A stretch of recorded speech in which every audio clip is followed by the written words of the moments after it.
Hi guys, শুভ চতুর্থী। সবাই কেমন আছো? আমি খুব খুব ভালো আছি।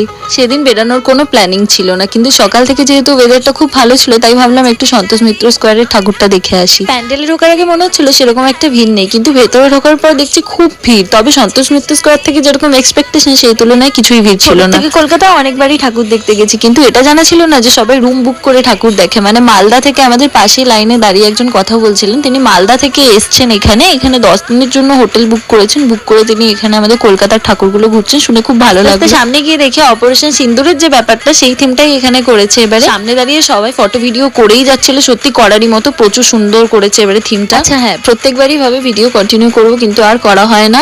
এবারে চেষ্টা করব করার। আমি কালকেও সেরকম ভিডিওর মুড নিয়ে যাইনি, কিন্তু হঠাৎ করে আমি ভিডিও করতে চালু করে দিই। সুন্দর ডিজাইনার ঝাড়বাতিগুলো খালি পুজোর সময়ই দেখা যায়, এত বড় বড় সাইজের আর কি, খুব সুন্দর লাগে দেখতে। তার সাথে মায়ের প্রতিমাটা খুব সুন্দর করেছে প্রত্যেকবারের মতো। সামনে কিছু ফটো ভিডিও তুলে আমরা বাইরে বেরিয়ে যাই। কিছু কিছু পাবলিক থাকে যারা 1.5-2 মিনিট ভিডিও চালিয়ে রেখে ভিডিও করেই যায়, তাদের জন্য এতটা ভিড় হয় সামনের দিকে। যাই হোক, বাইরে বেরিয়ে দেখছি প্রচুর বৃষ্টি হচ্ছে, আর কোনো ঠাকুরই আমরা দেখতে পারিনি। তারপর আমরা আস্তে আস্তে বাড়ির দিকে চলে এলাম। তো দেখা হচ্ছে নেক্সট ভিডিওতে। Bye bye.